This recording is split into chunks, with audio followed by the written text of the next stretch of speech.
విశాఖ ఉక్కు ఫ్యాక్టరీ పరిరక్షణకు కేంద్ర ప్రభుత్వం కట్టుబడి ఉంది. ఇందులో భాగంగానే ఇటీవలే స్టీల్ ప్లాంట్కు 11,440 కోట్ల ప్రత్యేక ప్యాకేజీని ప్రకటించింది. దీంతో ఉక్కు ఫ్యాక్టరీకి పునర్వైభవం వస్తుందని భావిస్తున్నారు. అంతేకాదు స్టీల్ ఫ్యాక్టరీకి కేంద్ర ప్రభుత్వం మరో బంపర్ ఆఫర్ ఇవ్వనుంది. త్వరలో మరో అతిపెద్ద ప్యాకేజీ ప్రకటించడానికి కేంద్రం ఏర్పాట్లు చేస్తోంది.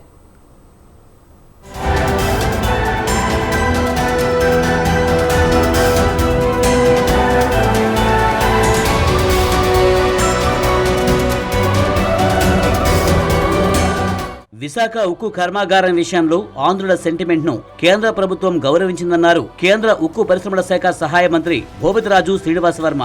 ప్రైవేటీకరణ ప్రమాదం నుంచి విశాఖ ఉక్కు కర్మాగారాన్ని కాపాడడానికి నరేంద్ర మోడీ ప్రభుత్వం కట్టుబడి ఉందన్నారాయన. ఆంధ్రప్రదేశ్ చరిత్రలో ఒక పరిశ్రమను పరిరక్షించడానికి కేంద్రం ఇచ్చిన అతిపెద్ద ప్యాకేజీ ఇదే అన్నారు. ఈ విషయంలో కేంద్రంపై ఒత్తిడి తీసుకువచ్చినందుకు ఒక ఆంధ్రుడిగా గర్విస్తున్నానని భీమవరంలో ఒక కార్యక్రమంలో మాట్లాడుతూ శ్రీనివాస్ వర్మ పేర్కొన్నారు.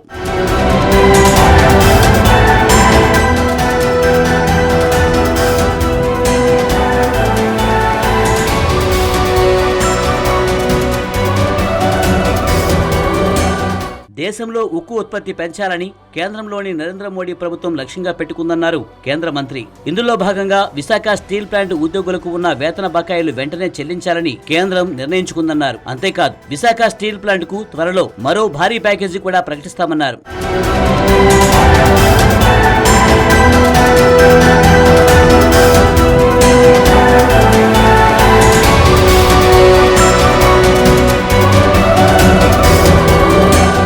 విశాఖ స్టీల్ ప్లాంట్ ఎటువంటి పరిస్థితుల్లోనూ ప్రైవేటీకరణ కాకుండా చూస్తామన్నారు కేంద్ర మంత్రి శ్రీనివాస్ వర్మ. అంతేకాదు సెయిల్ సంస్థలో స్టీల్ ప్లాంట్ విలీనం జరగబోదని ఆయన కుండబద్దలు కొట్టారు. జనవరి చివరికల్లా ముడి సరుకు తీసుకువచ్చి ఉత్పత్తి ప్రారంభిస్తామన్నారు. అలాగే ఆగస్టు చివరి వరకు పూర్తి సామర్థ్యాన్ని పెంచుతామన్నారు. మొత్తానికి స్టీల్ ప్లాంట్ ను నష్టాల బారి నుంచి లాభాల్లోకి తీసుకువస్తామన్నారు కేంద్ర మంత్రి శ్రీనివాస్ వర్మ. వాస్తవానికి స్టీల్ ప్లాంట్ కు సొంత గనులు ఉండడానికి లాభాల్లో పయనించడానికి ఎటువంటి సంబంధం లేదన్నారు కేంద్ర ఉక్కు మంత్రి. దేశంలోని అనేక పేరొందిన సంస్థలకు సొంత గనులు లేకపోయినా లాభాలు ఆర్జిస్తున్నాయన్నారు శ్రీనివాస్ వర్మ. నష్టాలతో సతమతమవుతున్నటువంటి విశాఖపట్నం స్టీల్ ప్లాంట్ కు దాన్ని పునరుద్ధరింపజేయడానికి కేంద్ర ప్రభుత్వం పెద్ద ఎత్తున ప్యాకేజీ ప్రకటించిన విషయం మనందరికీ కూడా తెలుసు. దాదాపు 11,440 కోట్ల రూపాయల ఆర్థిక ప్యాకేజీని కేంద్ర ప్రభుత్వం స్టీల్ ప్లాంట్ కి ప్రకటించడం జరిగింది. ఈ 11,440లో 10,300 కోట్లు ఈక్విటీ షేర్ కింద, అలాగే 1,140 కోట్లు వర్కింగ్ క్యాపిటల్ కింద కూడా స్పెసిఫై చేసి ప్రకటించడం జరిగింది.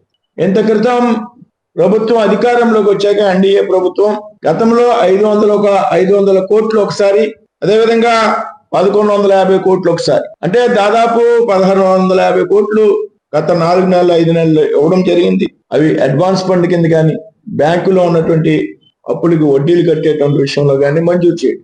దాదాపు వెరసి 13,090 కోట్లు ఈ ఎన్డీఏ ప్రభుత్వం ఆర్థిక ప్యాకేజీని విశాఖ స్టీల్ ప్లాంట్ కి ఇవ్వడం జరిగింది. విశాఖ స్టీల్ ప్లాంట్ కు కేంద్ర ప్రభుత్వం ఇటీవల 11,440 కోట్ల ప్రత్యేక ప్యాకేజీని ప్రకటించింది. ఈ సందర్భంగా స్టీల్ ప్లాంట్ కు పునర్వైభవం వస్తుందని భావిస్తున్నామని పలువురు కేంద్ర మంత్రులు అన్నారు. వికసిత్ భారత్, వికసిత్ ఆంధ్రాలో భాగంగా దేశ నిర్మాణం కోసం ప్రధానమంత్రి విజన్ లో తాను కూడా భాగస్వామి అవుతానని చంద్రబాబు పేర్కొన్నారు. 14 మిలియన్ మెట్రిక్ టన్నుతో స్టీల్ ప్లాంట్ పెడతానంటున్నాడు. 1,50,000 నుంచి 1,70,000 కోట్ల రూపాయలు అవుతుంది. ఒక స్టీల్ సిటీయే కడతా ఉంటున్నాడు. ఇది ఎంత మొత్తం కలిసి 2 మిలియన్ 3 మిలియన్ అనుకుంటాను. టోటల్ ఇన్స్టాల్డ్ కెపాసిటీ 7.3 మిలియన్ యూనిట్లు. ఇప్పటి వరకు 3నే రన్ అయ్యేది. ఆ 1,650 కోట్ల రూపాయలు ఇమీడియట్గా ఇచ్చారు. కాబట్టి మళ్ళీ ఐరన్ ఓర్ అప్పిప్పించారు. రాష్ట్ర ప్రభుత్వం కట్టవలసిన పవర్ ఛార్జెస్ కూడా మేము అడగకుండా వాయిదా వేసుకుంటూ వచ్చాం. 300 మిలియన్ మెట్రిక్ టన్నులు స్టీల్ ప్లాంట్స్ రావాలని చెప్పి ప్రధానమంత్రి గారు కోరుకుంటున్నారు. అలాంటప్పుడు ఇది 7.3, ఇది పక్కనే మనకు ఒక 14 మిలియన్ మెట్రిక్ టన్నులు స్టీల్ ప్లాంట్ వచ్చే పరిస్థితి వస్తుంది. ఇవన్నీ వచ్చినప్పుడు మీలో కూడా ఆ స్పిరిట్ రావాలి, ఆ స్ఫూర్తి రావాలి. That is where they have to work it out. All of us has to work as a team. అది టీమ్గా వర్క్ చేసి సాధిస్తాం. విశాఖ ఉక్కు ఫ్యాక్టరీది పోరాటాల చరిత్ర. ఉక్కు ఫ్యాక్టరీని తెలుగు ప్రజలను దయతలచి అప్పటి కేంద్రం ఇవ్వలేదు. విశాఖ ఉక్కు ఆంధ్రుల హక్కు అంటూ తెలుగు ప్రజలు ఉద్యమించారు. అప్పటి ప్రధాని ఇందిరాగాంధీ సర్కారు మెడలు వంచి సాధించుకుందన్నారు. తెలుగు ప్రజల ఐక్యతకు, పౌరుషానికి, పట్టుదలకు నిదర్శనంగా నిలిచింది విశాఖ ఉక్కు కర్మాగారం. తమ ప్రాంతానికి స్టీల్ ప్లాంట్ వస్తే చదువుకున్న కుర్రకారుకు ఉద్యోగాలు వస్తాయన్న ఆశతో ఉత్తరాంధ్రకు చెందిన వందలాది మంది సామాన్య రైతులు భూములు కూడా ఇచ్చేశారు. భవిష్యత్తు తరాల కోసం త్యాగాలు చేశారు. ఇంతటి పోరాటాల, త్యాగాల చరిత్ర విశాఖ ఉక్కు ఫ్యాక్టరీ సొంతం.